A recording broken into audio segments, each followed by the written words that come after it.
Hi students, welcome back to our channel achieve excellence in commerce by Mansi Juveri. So आज हम statistics में question paper number 2 उसका section B जो है वो सॉल्व करने वाले हैं। तो शुरू करेंगे question number 16।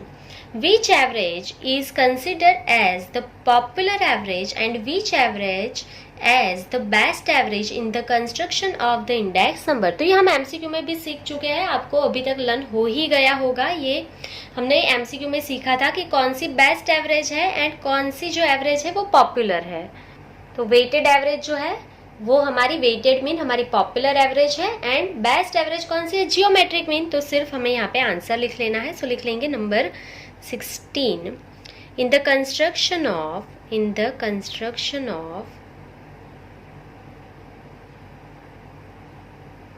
the index number,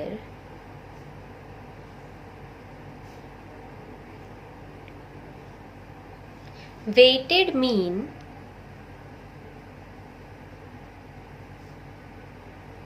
is the popular average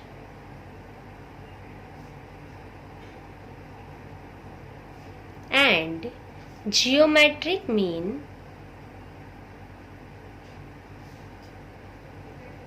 is the best average.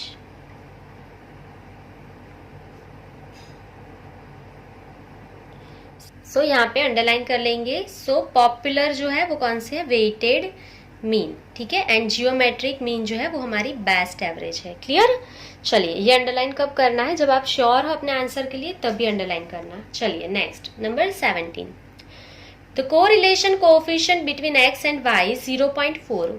What will be the value of correlation coefficient if 5 is added in each observation of x and 10 is multiplied to each observation of y? तो देखो, आपको पहले से ही पता है कि correlation जो है, कोरिलेशन कोएफिशिएंट, उसकी जो वैल्यू है वो ओरिजिन एंड स्केल में चेंज होने से चेंज होगी ही नहीं। मतलब ओरिजिन में चेंज का मतलब क्या है कि अगर आप उसमें कुछ भी प्लस या माइनस करो, कुछ भी ऐड करोगे या कुछ भी डिडक्ट करोगे तो आर का आंसर चेंज नहीं होता है। एंड स्केल में चेंज करने से भी आर का आंसर चेंज नहीं होगा। मतलब आप उसमें कुछ भी मल्टीप्लाई करो या कुछ भी डिवाइड करो, उससे आर का आंसर चेंज नहीं होता है। वो 0.4 है तो 0.4 ही रहेगा, ठीक है। तो ये हमने प्रॉपर्टीज में सीखा था। अगर आपको पूरा लिखना है तो मैं पूरा आपको आंसर यहाँ पे लिख के दिखा देती हूँ। नंबर 17 में क्या लिखोगे, the value of correlation coefficient are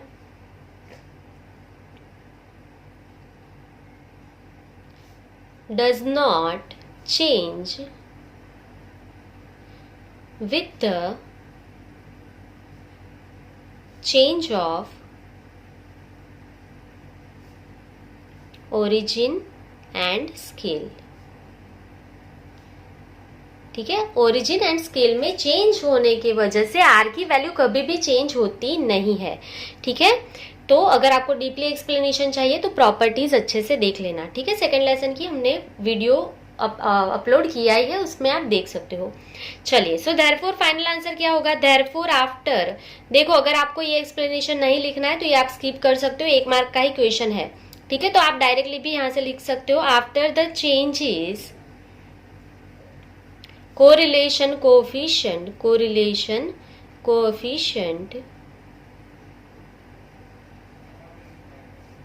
r of x and y is equals to 0.4. वो 0.4 है, वो 0.4 ही रहेगा।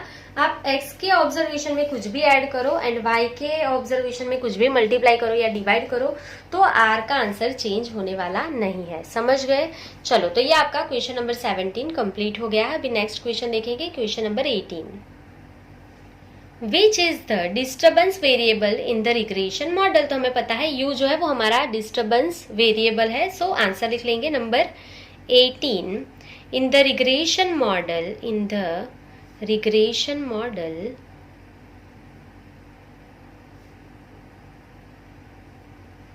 y is equals to alpha plus b x plus u. ये हमने पेपर 1 में भी सीखा था, ये हमारा मॉडल है। तो डिस्टर्बेंस वेरिएबल हमारा कौन सा है, या एरर बोलोगे वो भी कौन सा है, यू है, ठीक है। सो यहाँ पे लिख लेंगे the disturbance variable is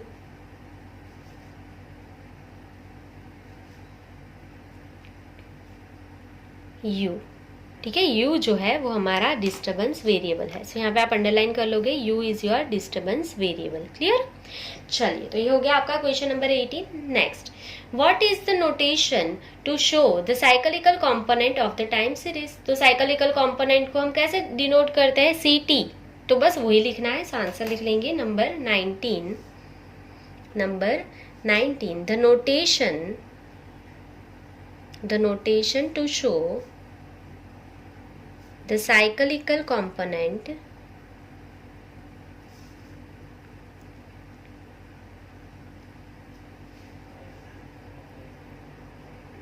of the time series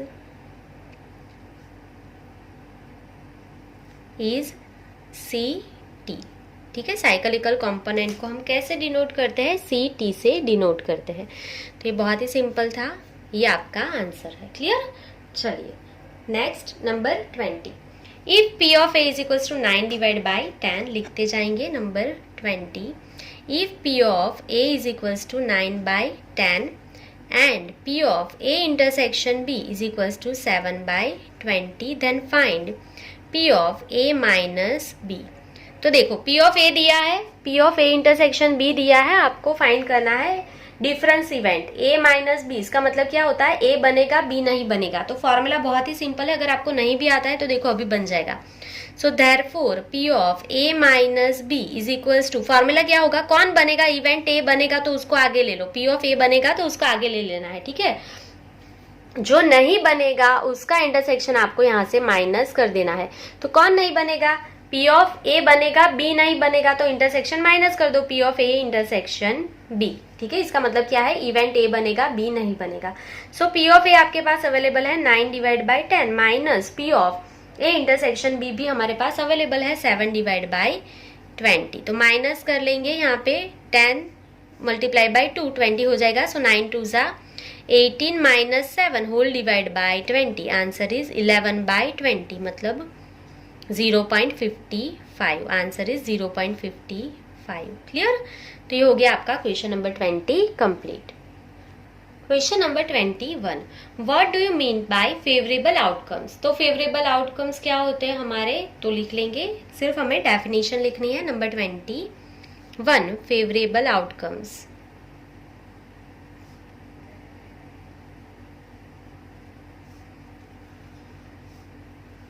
If some elementary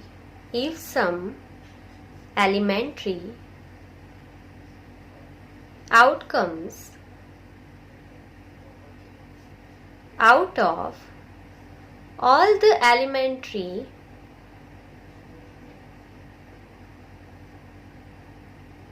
outcomes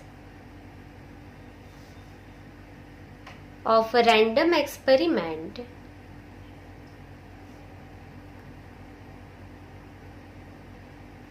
indicate the occurrence of an event A, then these outcomes are said to be favorable of the occurrence of the event A। तो favourable outcomes बहुत ही simple है, आपने probability lesson number 1 में सीखा ही है।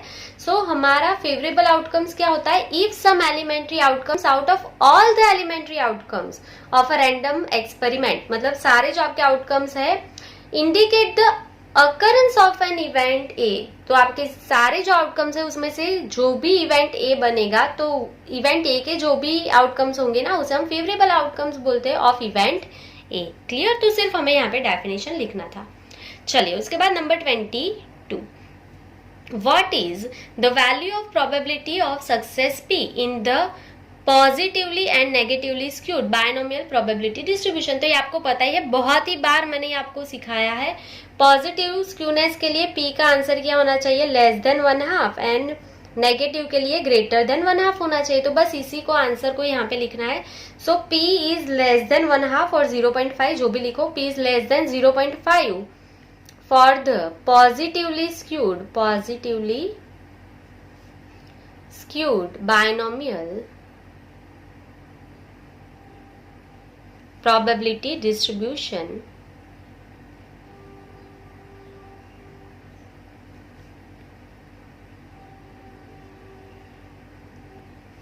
and p is greater than 0.5 or 1/2 for the negatively skewed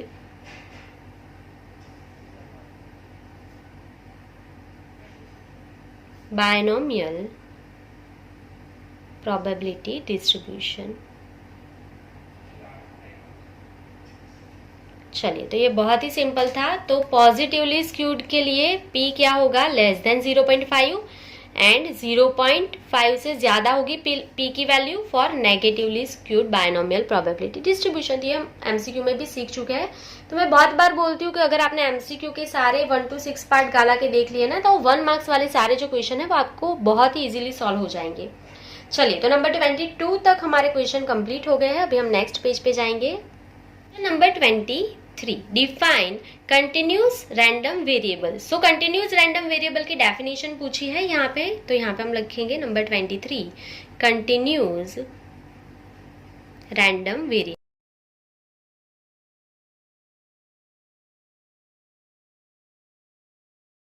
random variable की definition बहुत ही सिंपल है। देखो, तो अगर आपने डिस्क्रीट रैंडम वेरिएबल की डेफिनेशन देखी है पेपर नंबर 1 में, तो मैंने सिखाया था कि डिस्क्रीट रैंडम वेरिएबल मतलब जो काउंटेबल वैल्यू होगी वो सारी आपकी डिस्क्रीट होगी। तो कंटिन्यूस का मतलब क्या होगा, तो आपका जो भी रियल नंबर आर है उसमें से कोई भी वैल्यू ले सकता है, तो वो आपका कंटिन्यूस रैंडम वेरिएबल हो जाएगा। ठीक है, तो बहुत ही सिंपल है। डेफिनेशन लिख लेंगे, if random variable x, if random variable x is an element of R or its subset whose interval is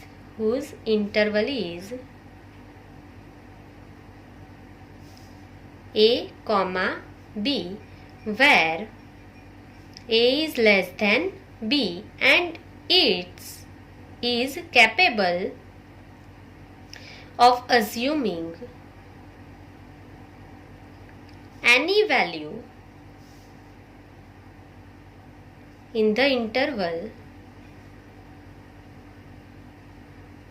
then that random variable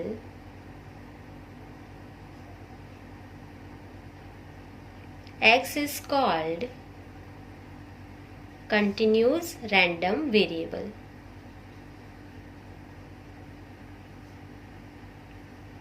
देखो, बहुत ही सिंपल है। अगर आपका जो x है वो कोई भी वैल्यू एज्यूम करेगा a एंड b में से, ठीक है, तो आपका मेन आंसर में क्या आना चाहिए, तो is capable of assuming any value in the interval, then it is called continuous random variable. ठीक है, तो आपको बहुत सिंपल है। अगर वो कैलकुलेट हो पाएगा तो वो आपका कौन सा हो जाएगा, डिस्क्रीट हो जाएगा। वो कोई भी वैल्यू लेगा तो वो कंटिन्यूस रैंडम वेरिएबल है। बहुत ही सिंपल है। चलिए, तो डेफिनेशन मैंने सिखा दिया है। Number 24, for which value of standard normal variable the standard normal curve is symmetric on both the side. तो आपको पता ही है कि ये जो आपका कर्व होता है ना, वो z इज इक्वल टू 0 के दोनों साइड, देखो यहाँ पे दोनों साइड वो क्या हो जाएगा, सिमेट्रिकल हो जाएगा। तो बीच में क्या है, z इज इक्वल टू 0, तो बस यही लिखना है आपको। तो for z is equal to 0 the standard normal variable, the standard normal variable curve is symmetric on both the side.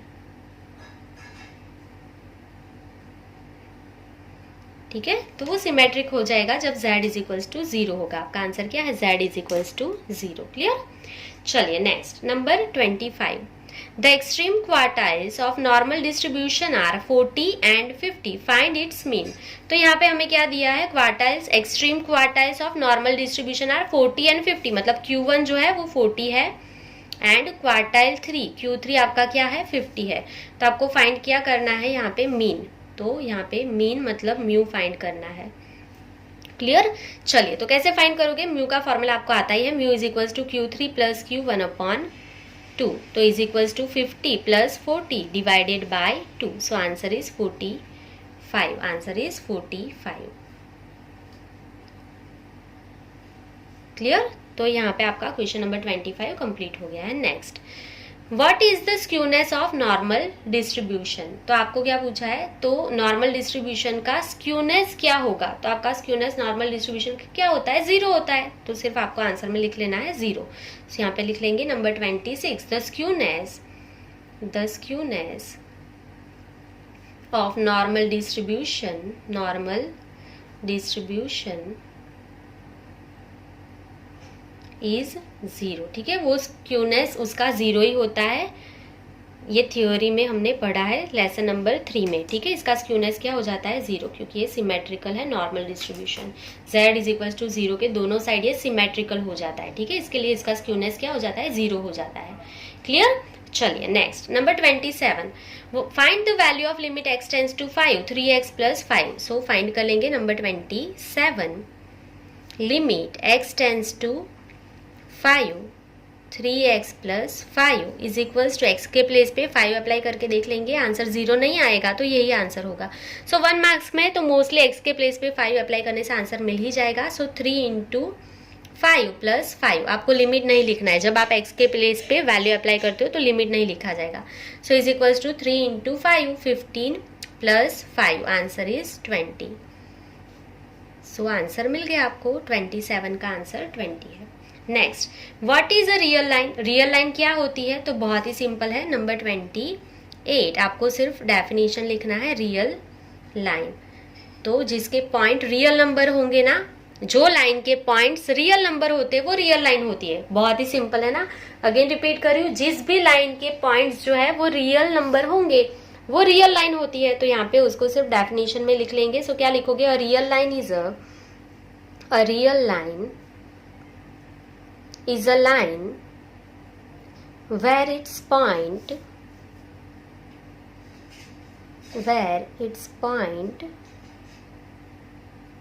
are real numbers। ठीक है, तो रियल लाइंस कौन सी होगी, जिसके जो भी पॉइंट्स है जो लाइन पे वो रियल नंबर होंगे वो रियल लाइन होगी। बहुत ही सिंपल है। चलिए, तो number 29, define differentiation and derivative. So differentiation and derivative की यहाँ पे डेफिनेशन लिखनी है। सो सबसे पहले लिखेंगे डिफरेंशिएशन। व्हाट इज डिफरेंशिएशन, तो बहुत ही अच्छे से हमने सीखा है लेसन नंबर 5 में डिफरेंशिएशन किसे कहते हैं। तो the process of obtaining derivative of a function is called differentiation।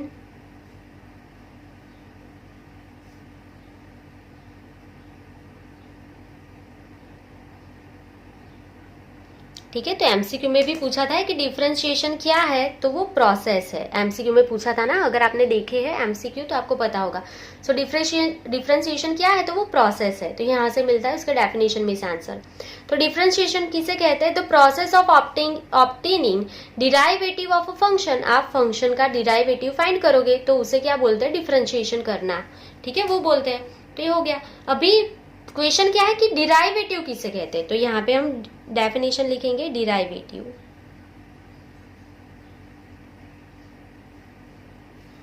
So derivative क्या होता है, let f of a tends to r and a is belongs to capital A, where a is an open interval of r if h is made very small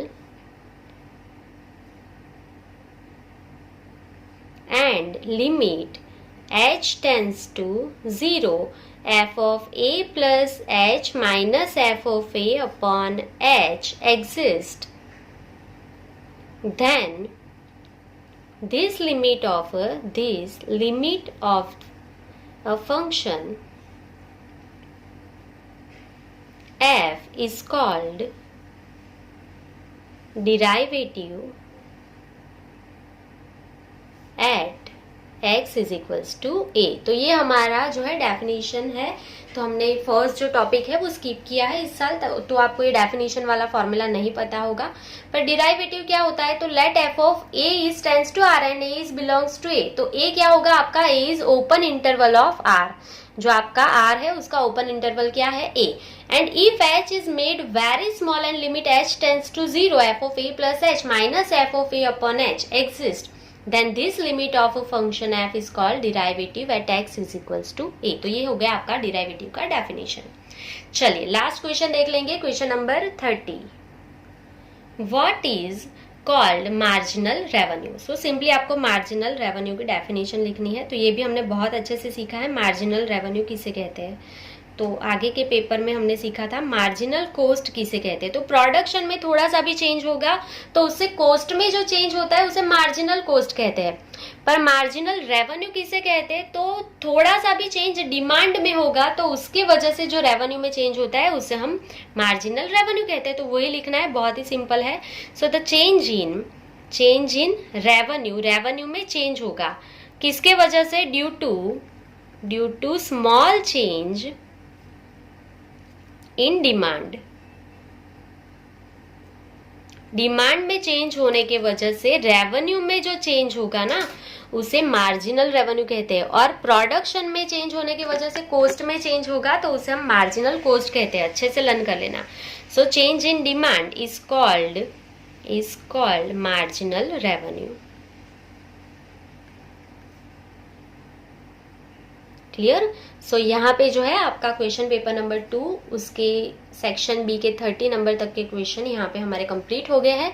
I hope कि आपको पूरा समझ में आ रहा है, आपको कोई भी यहाँ पे डाउट्स नहीं होगा। अगर आपको डाउट है कोई भी तो कमेंट सेक्शन में कमेंट कर सकते हो, और अगर आपको पूरा समझ में भी आ रहा है तो कमेंट सेक्शन में कमेंट करके ज़रूर बताना कि आपको समझ में आ रहा है। ठीक है। अगर आपको आगे के पेपर के सॉल्यूशंस भी चाहिए तो कमेंट सेक्शन में कमेंट ज़रूर कर देना। सो आज के लिए बस इतना ही। Thank you for watching, keep learning, take care.